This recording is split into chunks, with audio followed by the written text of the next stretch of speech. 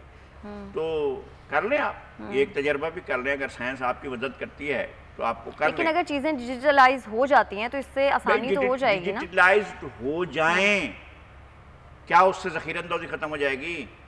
کیا اس سے چیزیں مہنگی ہونا ختم ہو جائیں گی؟ آپ کر لیں جس طرح چاہیں کر لیں, وہ آپ کی مرضی کے مطابق. آگے والا اس کا توڑ نہیں سوچے گا کیا؟ جس نے ذخیرہ اندوزی کرنی ہے, جس نے چور بازاری کرنی ہے, جس نے لوگوں کو لوٹنا ہے, جس نے سب کچھ کرنا ہے, وہ آرام سے بیٹھا رہے گا. وہ تو مافیا ہے نا بھائی, مافیا آپ کی جیب میں ادھر ادھر. اب آپ پوچھ رہے ہیں اس دوران میں جب کرونا کا سلسلہ شروع ہوا تھا اور تیل کی قیمتیں نیچے چلی گئی تھیں, اس دوران میں جو قیمتیں بڑھائی گئیں اور ان سے منافع کمایا گیا, ہم نے 117 روپے مقرر کر دی تھی پیٹرول کی قیمت, اور پیٹرول کی قیمت بالکل نیچے چلی گئی تھی. اس دوران میں جو لوگوں نے منافع کمایا, ہم ان سے جا رہے ہیں حساب لینے کے لیے. ماشاءاللہ, وہ بھائی لوگوں کی جیب سے گیا تھا. آپ کیا واپس جائیں گے؟ میں نے اس دوران میں جتنا پیٹرول لیا, میں نے تو رسیدیں نہیں رکھی ہوئی.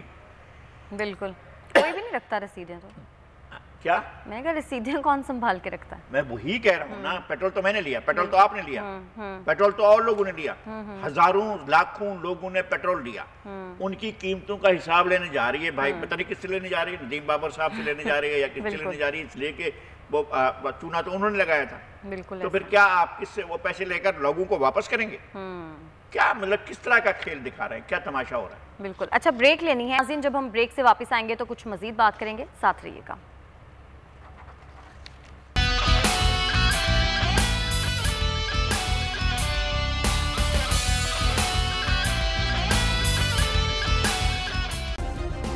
سبسکرائب کریں اور بیل دبائیں تاکہ کوئی خبر رہ نہ جائے.